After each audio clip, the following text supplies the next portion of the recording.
Alam niyo ba na ang wastong paggamit ng kuryente ang isa sa pinaka-epektibong paraan upang makatipid at makatulong sa kalikasan? Bata man matanda, ay kayang gawin ang mga sumusunod. Gumamit ng matipid na compact fluorescent light kapalit ng incandescent bulb.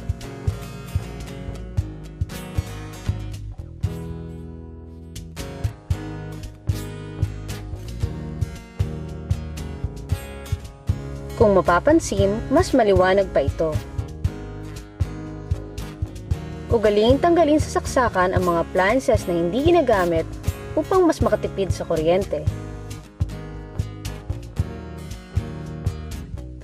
Tandaan na mga appliances na naiwan nakasaksak ay kumukonsumo pa rin ng kuryente.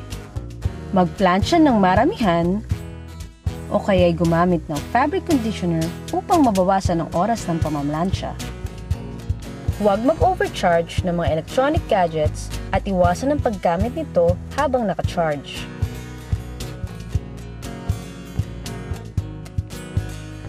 Huwag iwanan naka-standby mode ang mga appliances katulad ng TV, computers, at DVD players.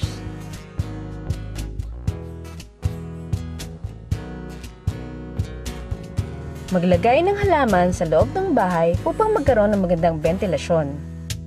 Palagyang linisin ang mga appliances upang magtagal at maging maayos ang takbo nito.